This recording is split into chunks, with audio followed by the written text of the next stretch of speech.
A generation ago, middle-class families were able to put away enough money during their working years to make it through their later years with dignity.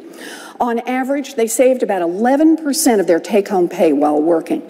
Many paid off their homes, got rid of all their debts, and retired with strong pensions from their employers. And when pensions, savings, and investments fell short, they could rely on Social Security to make up the difference.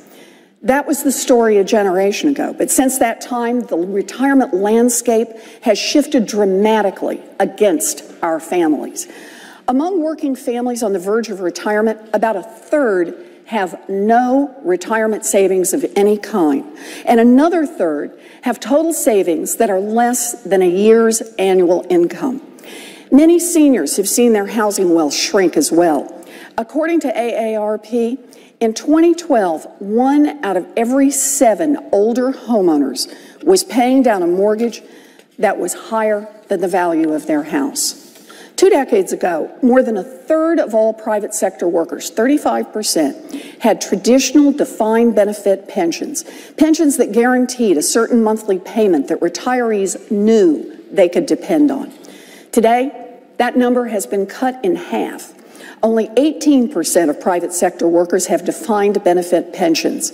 Employers have replaced guaranteed retirement income with savings plans like 401k plans that leave the retiree at the mercy of a market that rises and falls, and sometimes at the mercy of dangerous investment products.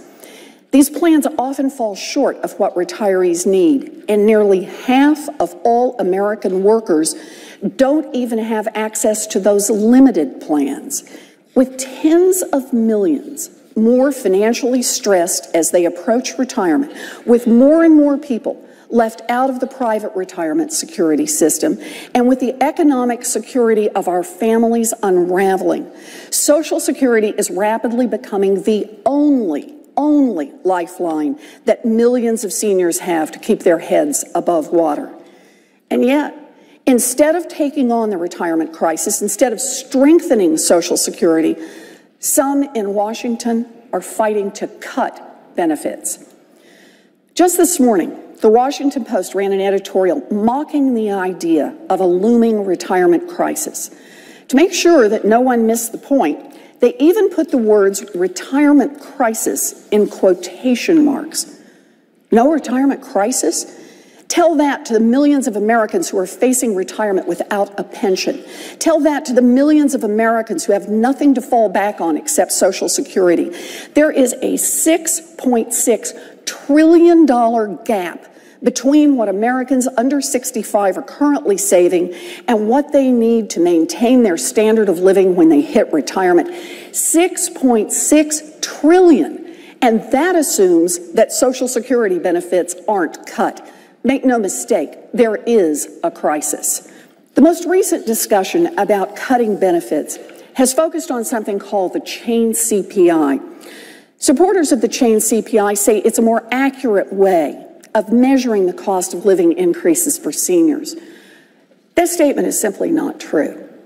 Chain CPI falls far short of the actual increases in costs that seniors face. Pure and simple. Chain CPI, it's just a fancy way to say cut benefits.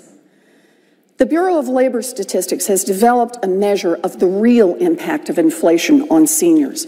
It's called the CPI-E, and if we adopt it today, it would generally increase the benefits for our retirees, not cut them.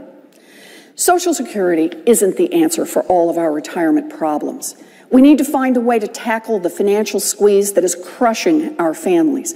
We need to help families start saving again. We need to make sure that more workers have access to better pensions.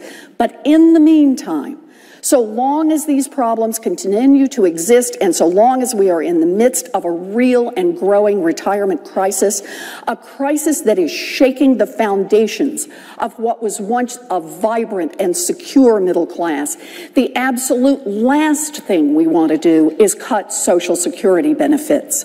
The absolute last thing we should do in 2013, at the very moment that Social Security has become the principal lifeline for millions of our seniors, is allow the program to be dismantled inch by inch. Mr. President, the conversation about retirement and Social Security benefits is not a conversation just about math. At its core, this is a conversation about our values. It is a conversation about who we are as a country and who we are as a people. I believe we honor our promises.